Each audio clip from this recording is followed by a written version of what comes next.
Baik, assalamualaikum warahmatullahi wabarakatuh. Nama saya Raitya Purnama. Saya dari kelas Hukum Ekonomi Internasional, Fakultas Hukum Unpas. Di sini saya akan membahas mengenai apa itu hukum ekonomi internasional dan hubungannya dengan kasus yang sedang ramai hari ini, yakni invasi dari Rusia terhadap Ukraina. Nah, sebelum sampai kepada kasus tersebut, pertama saya ingin menjelaskan mengenai apa itu hukum ekonomi internasional. Ada banyak sekali sarjana yang mendefinisikan apa itu hukum ekonomi internasional. Salah satunya jurnal yang diterbitkan oleh PT Fikih Hatian SK tahun 2012 dalam halaman 1 menjelaskan bahwa ada dua pendekatan yang memungkinkan untuk merumuskan definisi hukum internasional. Pertama itu pendekatan yang didasarkan pada asal hukum atau norma yang mengaturnya, dan yang kedua itu mendasarkan kepada objek dari hukum internasional. Nah, selain itu, pendekatan yang dikemukakan kemudiannya oleh John H. Jackson, beliau itu beranggapan bahwa international economic law could be defined as including all legal subject which have both an international and an economic component. Maksudnya, hukum ekonomi internasional itu dapat didefinisikan sebagai mencakup semua subjek hukum yang memiliki komponen internasional dan ekonomi. Nah, terdapat mungkin beberapa problem dalam hukum ekonomi internasional itu sendiri. Salah satunya adanya kecemasan yang muncul di balik berkembangnya hukum ekonomi internasional. Jadi seolah-olah hukum ekonomi internasional itu akan mengancam kedaulatan negara gitu. Namun dalam perspektif teori keadilan bermartabat dari Jefferson Cameo dan Teguh Prastio dari Fakultas Hukum Universitas Kristen Satya Wacana Salatiga dan Fakultas Hukum Universitas Pelita Harapan yang diterbitkan pada 2020, berdasarkan penelitiannya itu menyatakan bahwa kecemasan di balik berkembangnya hukum ekonomi internasional itu seperti itu adalah sesuatu yang berlebihan. Sekalipun usaha-usaha sebagai tanda kewaspadaan itu memang perlu dilakukan. Terbukti bahwa dalam hukum ekonomi itu internasional itu tidak mengesampingkan hukum ekonomi nasional. Maka teori keadilan bermartabat sebagai teori hukum murni itu menjadikan toolkit untuk menggambarkan selintas wajah hukum ekonomi internasional yang memang tidak harus dicemaskan gitu. Nah, setiap negara itu berdaulat harus memberikan persetujuan kan, setiap negara berdaulat itu harus memberikan persetujuan sebelum kaidah-kaidah dan asas-asas hukum itu diaplikasikan dan ditegakkan di dalam negaranya gitu, yang mengingatkan diri dalam suatu bentuk kesepakatan internasional. Nah,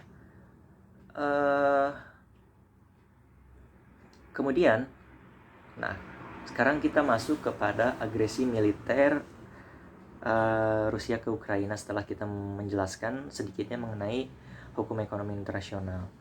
Nah, agresi tersebut memang membuat banyak sekali negara yang menjatuhkan sanksi ekonomi kepada Rusia. Adapun negara-negara yang memberikan sanksi yaitu diantaranya seperti Amerika Serikat, Inggris, Kanada, Jerman, dan Jepang.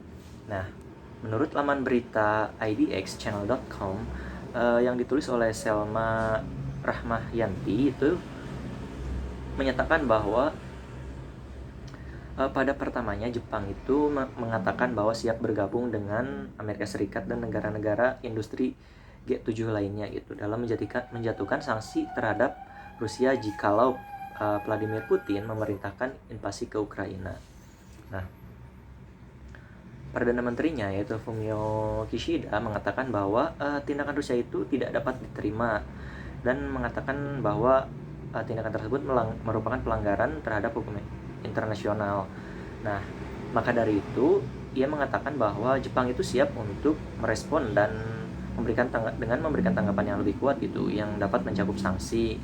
Kishida juga dalam hal tersebut menelpon Presiden Rusia yakni Vladimir Putin mendesaknya untuk menahan diri. Nah, selain Jepang itu ada juga Australia yang memang mengumumkan bergabung dengan Amerika Serikat, negara Uni Eropa lainnya seperti juga Kanada, Inggris, dan Jerman untuk memberikan sanksi terhadap Rusia. Nah, hal ini memang terkait dengan langkah-langkah tanggapan terhadap tindakan Rusia di negara tetangganya yakni Ukraina. Australia memang mengatakan bahwa melalui Perdana Menterinya Scott Morrison bahwa selalu menentang pengganggu dan kami akan melawan Rusia bersama dengan mitra kami. Nah, beliau memperkirakan bahwa akan ada sanksi-sanksi berikutnya. Ini hanya awal dari proses sanksi yang akan diberikan. Nah, sanksi-sanksi Australia itu menarget para anggota Dewan Keamanan Rusia. Sementara itu memang di Jepang menetapkan pembekuan aset bagi individu Rusia tertentu dan melarang penerbitan obligasi Rusia di Jepang. Nah, setelah mendengar apa yang saya paparkan sebelumnya, nah pertanyaannya mungkin bagaimana jika Rusia terkena embargo dari negara-negara Barat atau negara-negara blok Barat ya?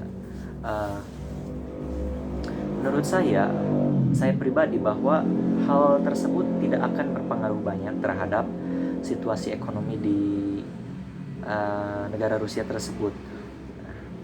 Kali ini saya sepakat dengan guru besar hukum internasional dari Fakultas Hukum Universitas Indonesia, yaitu Pak Hikmahanto Juwana, dikutip oleh laman Berita Kompas bahwa sanksi embargo itu memang tidak akan cukup untuk menghentikan tindakan yang dilakukan oleh Presiden Rusia Vladimir Putin. Sanksi embargo itu mungkin memang hanya efektif selama 6 bulan hingga setahun karena kita memang akan mengalami kesulitan, tapi memang sanksi tersebut tak akan terlalu berpengaruh kepada Rusia. Negara besar seperti Rusia itu tentu tak akan seperti Iran, Korea Utara, dan negara-negara yang pernah diembargo ekonomi yang tentu akan kerepotan. Apalagi Rusia itu tak mungkin didukung oleh Cina, karena hingga kini Cina memang tak menyatakan bahwa tindakan yang dilakukan Putin itu adalah tindakan yang salah atau melanggar hukum internasional. Nah, maka dapat disimpulkan bahwa embargo yang dilakukan negara-negara Barat seperti yang saya katakan sebelumnya tidak akan berpengaruh banyak terhadap negara sebesar Rusia hari ini, apalagi dipimpin oleh seorang mantan anggota intelijen KGB di Rusia gitu. Pasti dia akan menerapkan strategi-strategi yang membuat embargo dari Barat itu tidak akan berpengaruh sama sekali. Nah, bagaimana komentar kalian terhadap sanksi ekonomi yang katanya hendak digaungkan oleh negara-negara Barat? Tulis di kolom komentar ya. Terima kasih. Assalamualaikum warahmatullahi wabarakatuh.